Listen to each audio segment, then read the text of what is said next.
Lebanon जंग पर Israel और फ्रांस के बीच तनातनी सामने आई है। फ्रांस के राष्ट्रपति इमैनुअल मैक्रों ने 5 अक्टूबर को कहा था कि इजरायल को गाजा में लड़ाई के लिए हथियार भेजने पर रोक लगनी चाहिए, फिर इसके बाद समस्या का हल निकालना चाहिए।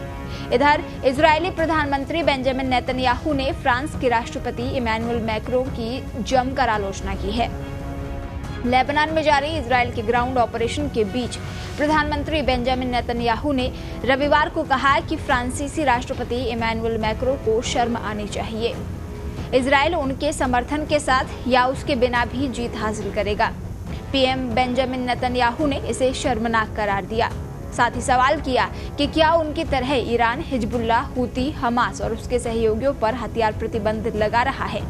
नेतन्याहू ने शनिवार को एक वीडियो संदेश में कहा, मैक्रोन और अन्य पश्चिमी नेता अब इजरायल के खिलाफ हथियार प्रतिबंध की मांग कर रहे हैं।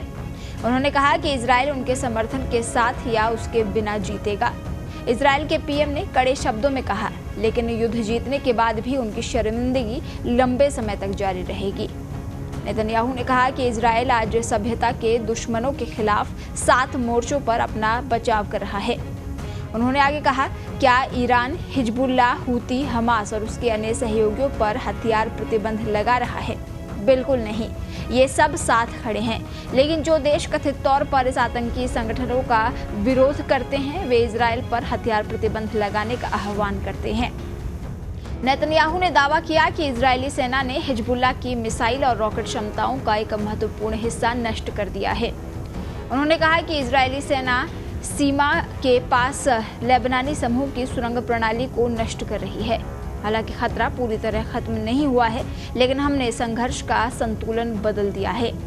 उन्होंने कहा, लगभग 1 महीने पहले जैसे ही हम गाजा में हमास बटालियनों को नष्ट करने के अंत के करीब पहुंचे, हमने उत्तरी इजरायल के निवासियों से किए गए वादे को पूरा करना शुरू कर दिया। आपको बता दें, 23 सितंबर से इजरायली सेना ने पूरे लेबनान में हिजबुल्लाह के खिलाफ अपने हवाई हमले तेज कर दिए हैं, जिसके परिणाम स्वरूप कई नागरिक हताहत हुए हैं और कई क्षेत्रों से निवासियों को विस्थापित होना पड़ा है।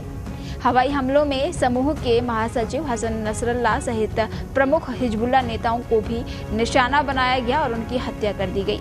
इसके अलावा इजरायल ने लेबनान में एक सीमित जमीनी अभियान शुरू किया है। ब्यूरो रिपोर्ट, पत्रिका टीवी।